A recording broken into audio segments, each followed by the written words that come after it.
Estamos começando mais um estudo da Palavra de Deus.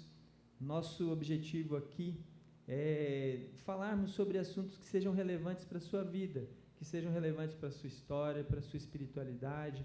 Hoje, o tema é eternidade. Você já parou para pensar e refletir sobre esse assunto? Você já parou na sua vida e olhou para aquilo que você tem em mãos, para a Palavra de Deus, para a sua experiência de vida? Como você lida com isso? Talvez hoje seja um dia para você refletir melhor sobre esse assunto, e hoje nós vamos, à luz da Palavra de Deus, das Escrituras Sagradas, abordar esse assunto com uma conversa, um bate-papo.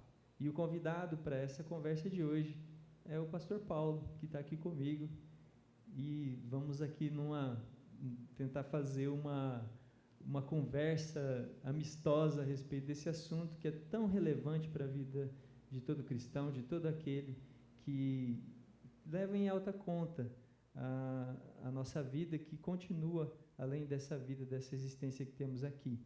O texto base para nós estudarmos e para nós conversarmos hoje sobre eternidade é o texto de 2 Coríntios, capítulo 4, os versos 16 a 18.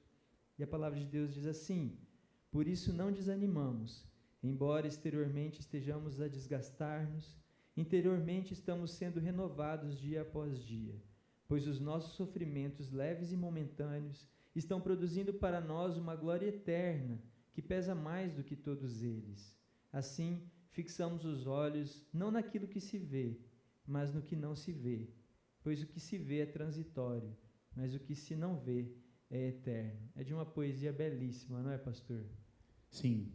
Olhar para o escrito do apóstolo Paulo é muito especial. Ele nos leva, de fato, a repensar o modo com que vivemos, o modo como cremos, o modo com que professamos a nossa fé, que lidamos com os nossos medos e angústias do nosso tempo. Paulo é precioso, essa carta tão pessoal, né? Onde ele abre o coração dele e nos ajuda a pensar sobre tudo isso. Muito bom. E, de fato, a eternidade, ela tem recebido dentro da igreja, da pregação, um espaço muito menor do que teve em outras épocas da história. Nós temos várias demandas a respeito da nossa vida, do nosso cotidiano, que ocupam um espaço grande na pregação, no aconselhamento pastoral, na nossa vivência como igreja, né? Hoje a igreja tem se preocupado tanto em falar sobre casamento, sobre questões emocionais, sobre desafios, depressão, ansiedade, tantas outras doenças, tantas enfermidades emocionais do nosso tempo, que a gente tem deixado um pouco de lado de falar a respeito da eternidade, um tema tão caro e tão presente no cristianismo, tão forte para todos nós.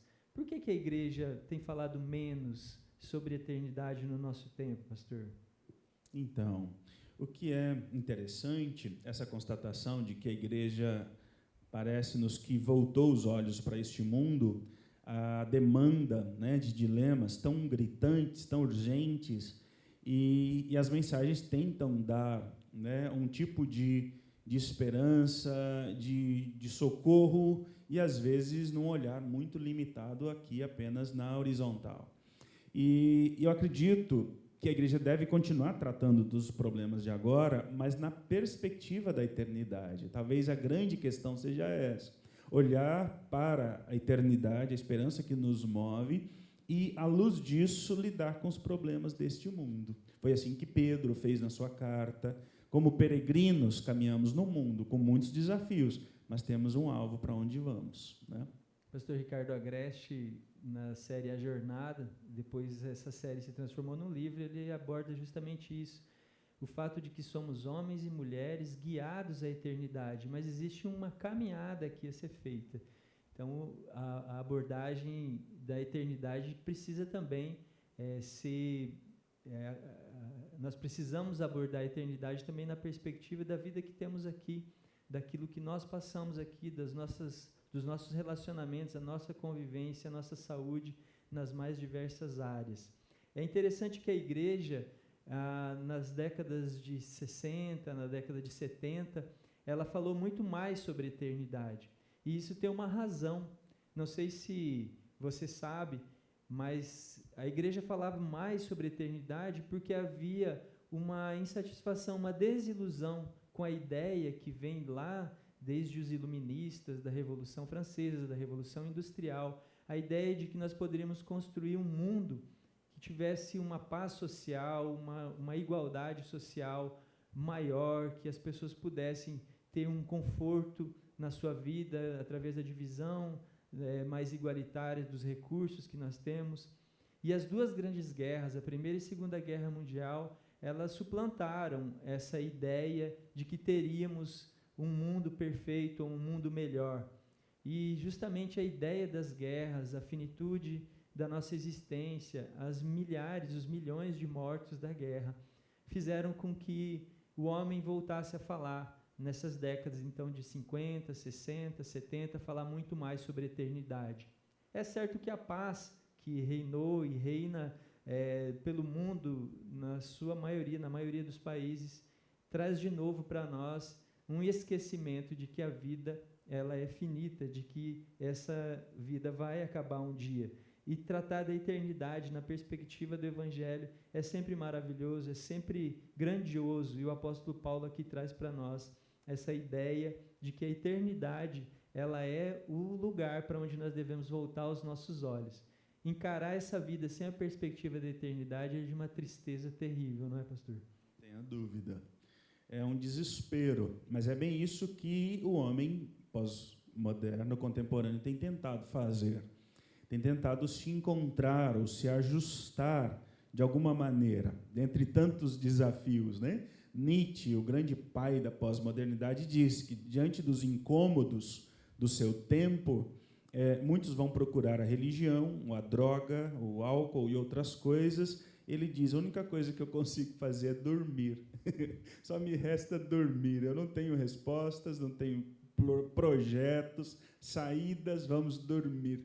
Mas talvez o Evangelho seja esse despertador no ouvido, no coração do ser humano, que não consegue dormir sempre. Ele precisa encontrar uma razão que o mova além dessa vida finita, limitada, profundamente ilusória também, né? Perfeito. Acontece que o nosso bem-estar e o nosso conforto momentâneo e do nosso tempo, ele meio que anula a perspectiva de eternidade. Tem uma ilustração interessante que cabe bem nesse caso, é a ideia de alguém que comprou um carro novo, né? A pessoa comprou um carro novo, esse carro vai chegar amanhã na concessionária, né? O carro que tanto sonhou e se esforçou tanto para comprar. E essa pessoa vai para casa sabendo que amanhã vai para a concessionária buscar o carro. Ou então o casamento, amanhã é dia do casamento. À espera do filho que vai chegar, do filho que vai nascer. Qual que é o ardor e a expectativa de partir ou de que Jesus volte de hoje para amanhã se torna muito menor. Isso é natural, é humano pensar assim. Né? E, além desses grandes momentos marcantes da vida, o ser humano pós-moderno vai criando pequenos momentos que vão lhe distraindo disso tudo. E ele está muito satisfeito com tudo isso, embora a única resposta que ele possa é dormir mesmo. Né? Sim, e uma das questões também que nos distanciam da ideia da eternidade são as formas que nós encontramos de resolver os nossos conflitos, de resolver as nossas dores no nosso tempo. Né? As terapias cada vez mais eficientes, tanto as terapias medicamentosas como ocupacionais, né? Meditações e tudo mais, têm contribuído para que eu tenha uma vida mais confortável, né? Não é essa a perspectiva? Sim. Que também afasta a eternidade da nossa mente? A gente precisa olhar para tudo isso. Tim Keller é bom para nos ajudar a pensar disso, que são projetos de redenção, né? Uma nova dieta, um novo modo de vida, a meditação, o esporte, tanta coisa, uma vida mais leve. São tentativas de que eu posso resolver por mim mesmo, que o homem tem a saída. É um grande engano e ele se afunda mais, como Calvino falou muito bem. O homem por si mesmo, ele só consegue perder-se ainda mais. Cristo continua relevante sempre, né? É para Ele que precisamos olhar. E olhar para Cristo é um olhar para a eternidade, né? É o chamado dele, né? Ele deixou isso bem claro nas últimas palavras, depois da sua ressurreição, né? E as promessas que ficaram para nós de que ele iria preparar-nos lugar, de que ele havia lugar para cada um de nós, preparado por ele, cuidado por ele. Então, a eternidade, ela nos parece um tema muito próximo do Evangelho. Não dá para a gente falar de Evangelho de forma completa sem abordar o fato de que essa vida é finita. O C.S. Lewis, ele tem algumas frases que são insights poderosos e maravilhosos para nós. Uma delas é de que a história que nós vivemos é apenas o começo da verdadeira história, né? A nossa história, a nossa vida é uma pré-história, né? É o começo da grande história que está por vir. A segunda frase dele diz que a história que vivemos é apenas a capa e a primeira página do livro. Todo o livro ainda vai ser vivido, toda a história ainda vai se desenrolar para frente. E nós estamos apenas na capa e na primeira página. É espetacular esse sentimento, é um sentimento nobre que invade o nosso coração de saber que não vai terminar tudo no dia em que fecharmos os nossos olhos. Ainda tem mais coisa para ser vivida. E a terceira frase dele também, que se soma a essa, diz que os capítulos que virão, e cada capítulo que virá é ainda melhor do que o capítulo vivido. Essa expectativa ardente do nosso coração daquilo que ainda virá e que Deus tem preparado para nós, tem que mover o nosso coração e nos encher de esperança. Não é esse o sentimento? E C.S. Lewis é precioso, né? Nárnia nos convida a desligar-se um pouco desse mundo, porque há uma realidade extraordinária de Deus para a nossa história. E aquela frase dele que é extraordinária, né? Tudo que não é eterno é eternamente inútil. Será que C.S. Lewis, que falou de tantas coisas boas desse mundo, estava dizendo que nada aqui tem valor?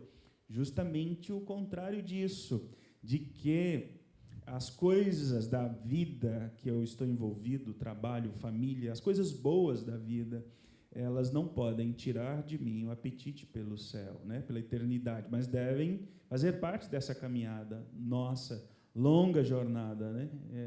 Até encontro com Aslan, né? Com Aslan. A ideia trazida pelo livro As Coisas da Terra é justamente essa doçura e a beleza de desfrutar uma pequena parcela ainda daquilo tudo que Deus tem para nós em termos de eternidade, mas faz com que nós encaremos essa vida, olhando para a perspectiva da eternidade, faz com que nós encaremos essa vida com os grandes presentes que Deus nos deixou desde já. É maravilhoso reconhecer que foi Deus quem deixou aquele bolo que está lá na geladeira. Foi Deus quem fez para nós um vento no fim da tarde, depois de um dia que estava sufocando de quente. Você sente a brisa e fala, esse é presente de Deus para mim, isso é presente de Deus para mim.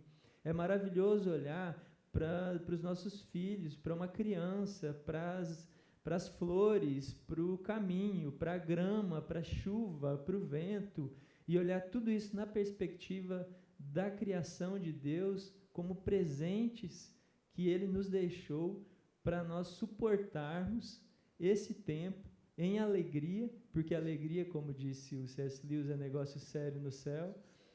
A alegria que nós sentimos aqui, vivemos aqui, enquanto aguardamos, nessa sala de espera, nós aguardamos a eternidade que ainda está por vir. Né? Maravilha. Coisas boas da terra precisa ser lido, e outras obras desse mesmo autor, que nos convidam a pensar sobre isso. Muito tempo a igreja, professor Samuel Vieira diz que a igreja só fala do céu, né, em algum momento, ela tratou muito sobre isso, e esqueceu de preparar as pessoas para a terra, para viver, para fazer negócios, criar filhos, viver, empreender. E, de fato, né, esse livro nos ajuda a desfrutar da criação junto com o Criador, porque é o grande problema. O nosso tempo é um endeusamento da criação, mas separado do Criador, e aí ela se torna idolatria, né? Justamente. Uma das figuras do livro Notas da Xícara Maluca, o autor, ele fala sobre um presente, né, sobre um doce que a esposa dele fazia, e ele fala, olha, esse doce que a minha esposa faz, imagina se eu chego em casa e falo, ó, eu não quero comer, tá ruim, não me interessa. Ele faz essa analogia para mostrar que Deus deixou tantas coisas doces, saborosas, belas, maravilhosas para nós, por todos os lugares, em todos os lugares da terra. E como nós encaramos isso? Como nós vivemos nessa perspectiva, né? Tanta coisa boa de Deus que só tem sentido vivido ao lado de Deus, né? E esse mesmo autor provoca a questão daquela pergunta, né? Se há vida depois da morte. E ele nos faz questionar se há vida antes da morte, né? Se há de fato vida, o que nós vivemos e desfrutamos. Será que Deus não tem muito mais, né? Como descobrir e viver e desfrutar de tudo isso? É como se a gente estivesse numa viagem e a paisagem toda passando pela janela e a gente fixando os olhos num celular ou perdendo tempo. Nós somos bons nisso. Nós somos bons em perder as coisas boas de Deus. Mas, lembrando que nós estamos prestes a chegar no domingo de Páscoa, e, sem dúvida alguma, a mensagem que a Páscoa traz para nós, na ressurreição de Jesus, naquele domingo pela manhã, quando as mulheres foram encontrar o túmulo vazio, Jesus estava abrindo para nós uma janela de um quarto escuro, de uma vida limitada a essa experiência, a essa existência, a esse mundo, e escancarando uma janela com um sol maravilhoso do lado de fora, mostrando para nós, olha, ainda tudo isso vai continuar, não é o fim da história, há muito mais para ser vivido ainda. A ideia da ressurreição de Jesus pode para nós também representar a eternidade? É essa janela preciosa, que a partir daí tudo se faz novo, né? Um teólogo contemporâneo que está escrevendo bastante sobre isso, sobre o Novo Testamento, a ressurreição, o novo céu e a nova terra, que é N.T. Wright, ele diz isso: se Jesus Cristo de fato ressuscitou, tudo pode ser novo na nossa história, tudo é novo. Há uma possibilidade de repensar a forma que vivemos à medida que cremos em Cristo, ou redescobrir a identidade desse Cristo que servimos, né? O apóstolo Paulo faz a consideração ao contrário, né? Se Cristo, então, não ressuscitou, se isso não for uma verdade para nós, então é vã toda a nossa pregação, é vã a nossa vida. E aí ele arremata dizendo, comamos e bebamos, porque amanhã morreremos. É uma vida de comer e beber sem sentido, uma experiência de vida sem graça, e exatamente sem graça, né? Sem graça, sem a graça também. Sem a graça. Mas não é essa a filosofia do nosso tempo, né? A filosofia, essa frase de Paulo não é dele, né? Ele está copiando da filosofia grega, né? De que o que nos resta é dormir ou comer e beber, né? É só isso que nos sobrou para nós, se de fato Cristo não está vivo. Mas se Cristo está vivo, então aí o mundo precisa ser repensado diante de nós. E muita gente que está em casa hoje está descobrindo que comer e beber o dia inteiro, que era talvez a ideia que se tinha algum tempo atrás de que vou comer e beber todos os dias sem precisar fazer nada. Muitos que estão em casa estão entendendo que não é esse o fim para o qual nós fomos criados. Nós não fomos criados somente para isso. Você que está em casa, está passando por essa quarentena, você está percebendo isso, né? Talvez você tenha passado um tempo no seu trabalho falando, olha, meu sonho era ficar em casa, poder descansar, e agora, depois de tanto descanso, você vai percebendo que não era isso também, porque existe no coração do homem, Deus colocou no coração do homem a eternidade, e enquanto nós não encontramos resposta para essa eternidade, nós vivemos uma busca sempre insaciável. Com certeza. E a gente vai descobrir que o fato de comer, ele é profundamente idólatra, né? Teve um escritor do passado que diz que a gula, que é um pecado capital, né? Ela não é só comer em demasia, comer demais, que é um problema nosso também, mas é comer quintes de idolatria, tempero tal, na temperatura certa, aquele ingrediente, todo esse ritualismo que nós criamos em cima de algo tão simples, tão belo, quanto mais simples, mais saboroso, né? Então é algo para a gente descobrir, pensar, inclusive pequenos gestos também. Que especial, né, esse tempo em que nós vivemos da Páscoa, em que mesmo as pessoas que não são tementes a Deus, que desconsideram a existência de Deus ou qualquer relacionamento com Ele, mesmo assim elas se dobram diante da Páscoa, em diversas figuras da Páscoa, né, representativas de fertilidade, de vida e de tudo mais. Mas que bom se pudessem reconhecer aquele Cristo que na sexta-feira, né, que se entregou, né, de uma forma tão apaixonada por nós, tão amante de nós todos. Ele tinha um projeto que não terminava ali, mas que se concluiria quando ele saísse do túmulo vivo, como de fato saiu, para nos dizer: olha, fiquem tranquilos, né? Vai ser um tempo de escuridão, de dor, de luta, mas ainda não é o fim, ainda não acabou a história, é só a primeira página, a capa e a primeira página do livro. É o começo do começo. É só o começo da história.